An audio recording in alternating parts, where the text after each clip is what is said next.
আচ্ছা, আমাদের অ্যাসাইনমেন্টের শেষ প্রবলেমটা হচ্ছে ভিজেনারে। তো দেখি আমাদের প্রবলেমটাতে কি বলছে। Can you decrypt this message using this key Scilab. তো আমাদের কোশ্চেনের নামটাতেই মূলত সলভের কথা বইলা দিছে অনেকটা ভিজেনারে।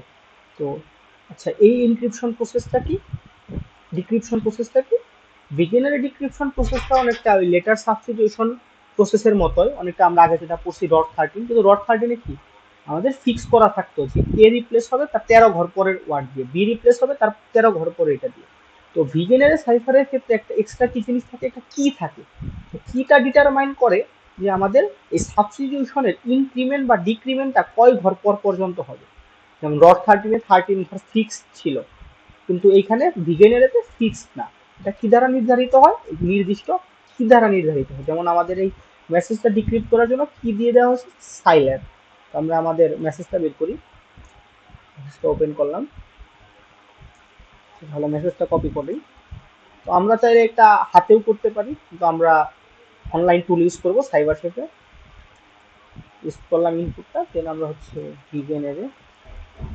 তো এই যে ভিগেনারে ডিকোডার আসছে, আমরা এখন কিটা দিই, আমাদের কি দেয়া আছে, সাইল্যাব। আমরা কি দেওয়ার পর দেখলাম আমরা ফ্ল্যাগটা পেয়ে গেছি।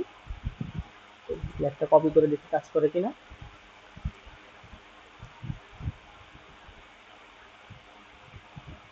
সরি, আমার ইন্টারনেট কানেকশন একটু টাইম লাগলো। অ্যাকসেপ্টেড হয়ে গেছে। Thank you for watching.